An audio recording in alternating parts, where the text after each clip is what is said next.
I'm national correspondent Kayla Gaskins in Washington. The communist government in Cuba is facing a deepening crisis as the Trump administration cuts off one of their main sources of oil, and it's forcing major changes to the country's government and economy.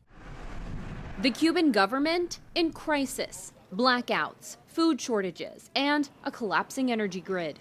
They're down to, as they say, fumes. The communist island nation just 90 miles from Florida has been pushed to the brink in large part by the United States. It may be a friendly takeover. It may not be a friendly takeover. It wouldn't matter. The Trump administration cut off one of Cuba's main lifelines, Venezuelan oil, sparking a nationwide energy crisis. The president's made it quite clear it's his belief, based on fact, that the Cuban regime is bound to fall. Administration officials never hit the goal.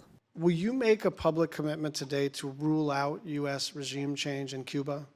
Regime change? Yes. Oh, no, I think we would love to see the regime there change. Secretary of State Marco Rubio, himself a Cuban American, is leading the administration's pressure push on Havana. He's been successful no matter where he's been.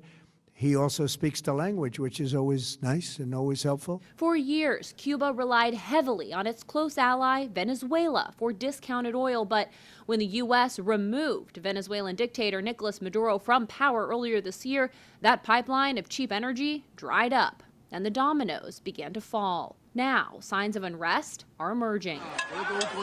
Students staging protests at a university in Havana. Rare sights for a country ruled by a brutal iron fist for decades. Cuban Americans have long been a loyal voting bloc for President Trump. The FIU Cuba poll conducted before the 2024 election finding 68% of Cuban Americans plan to vote for Trump. A lot of them are friends of mine because I've been fighting this battle with them for a long time. Any deal between the U.S. and Cuba could force the regime to make major concessions, including rapid economic reforms, expanding the private sector, and possibly even freeing political prisoners and holding democratic elections. But for now, the leadership is still trying to hold on to power. In Washington, I'm Kayla Gaskins.